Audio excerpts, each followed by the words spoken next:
तुम्ही कधी शेवग्याच्या शेंगांमध्ये बेसन घातलंय का? घातलं नसेल तर नक्की घालून बघा. त्याच्यासाठी करायचं काय आहे, तर कढईमध्ये 1 चमचा तेल गरम करून घ्यायचं आहे. मोहरी घालायची आहे.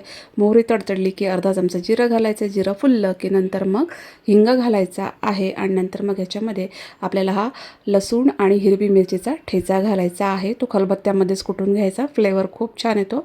मिक्सरचा वापर प्लीज करू नका. आणि नंतर हा ठेचा जो आहे तो फोडणीमध्ये व्यवस्थित परतवून घ्यायचा आहे. लसणाचा कच्चेपणा जाईपर्यंत. नंतर मग याच्यामध्ये 2 कांदे आहेत ते बारीक चिरून घातलेले आहेत.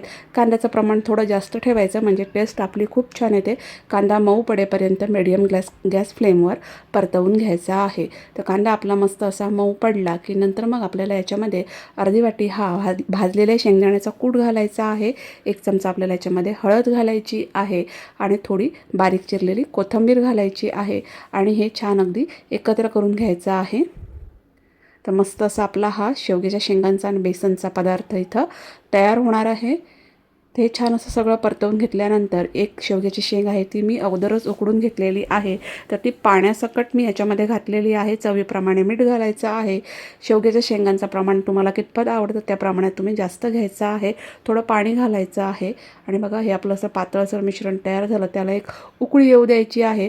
नंतर अर्धी वाटी बेसन पाण्यामध्ये व्यवस्थित मिक्स करून ते याच्यामध्ये ॲड करायचं आहे. बेसन पाण्यामध्येच ॲड करून नंतर याच्यामध्ये ॲड करायचं आहे, जेणेकरून आपल्या गुठळ्या इथं तयार होणार नाही. आणि गॅसची फ्लेम मिडियम ठेवून आपल्याला हे मस्त असं एकत्र करून घ्यायचं आहे. थोड्या वेळाने बघू शकता मस्त असं या मिश्रणाला असं दाटसरपणा आलेला असेल आणि मस्त असं आपलं हे शेवग्याच्या शेंगा व बेसन यांचं हे मस्त पिठलं इथं तयार झालेलं आहे.